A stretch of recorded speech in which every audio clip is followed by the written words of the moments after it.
নমস্কার, এবি নিউজের পর্দায় আপনাদের সকলকে স্বাগত জানাই। বাংলার নানান প্রান্তে নানান মন্দিরের কথা আপনারা সকলেই শুনেছেন। মন্দিরের ইতিহাসও আপনারা অনেকেই জানেন, কিন্তু আজ আমরা আপনাদের একটি মন্দিরের সন্ধান দেব, যেটি আজ থেকে প্রায় 400 বছর পুরনো, কিন্তু গ্রামবাসীর পূর্ণ সহযোগিতায় তা নতুন রূপে সাজানো হয়েছে। মন্দিরটি রয়েছে পশ্চিম মেদিনীপুর জেলার দাঁতন 1 নম্বর ব্লকের কাকরাজিতে, যেটি কাকরাজিত মহাপ্রভুর মন্দির নামে পরিচিতি লাভ করেছে। স্থানীয় মানুষদের কাছে জানা গেছে, এগরার হরিপুর রাজবাড়িতে মহাপ্রভু বসবাস করতেন। একদিন তিনি হাঁটতে হাঁটতে কাকরাজিতে এসে পৌঁছান এবং কাকরাজিতের একজন ব্রাহ্মণকে স্বপ্ন দেখান এখানে মন্দির প্রতিষ্ঠা করার জন্য। সেই থেকে এখানে মন্দির সৃষ্টি হয় এবং এখানকার জনপ্রিয়তা আস্তে আস্তে বাড়তে শুরু করে। দূর দূরান্ত থেকে এই মহাপ্রভু দর্শন করার জন্য দর্শনার্থীরা আসেন।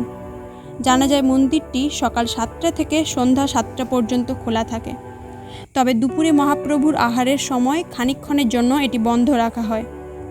এও জানা যায় যে এখানকার রাস উৎসব বাংলার নানান প্রান্তে জনপ্রিয়তা লাভ করেছে। এই রাসের সময় কয়েক হাজার মানুষের সমাগম হয়। সর্বশেষ এখানকার ঐতিহ্যবাহী বিষয় হলো ভোগ প্রসাদ, যা প্রতিনিয়ত হাজার হাজার মানুষ সেবা করতে আসেন। গ্রামবাসীরা জানাচ্ছেন, এই মহাপ্রভুর মন্দির দীর্ঘ 400 বছর ধরে দর্শনার্থীদের পূর্ণ সহযোগিতায় আমরা টিকিয়ে রাখতে পেরেছি এবং তার ঐতিহ্যকে ধরে রেখেছি। তাই সকল মানুষের মনস্কামনা পূর্ণ হোক, এই আশা আমরা মহাপ্রভুর কাছে রাখি।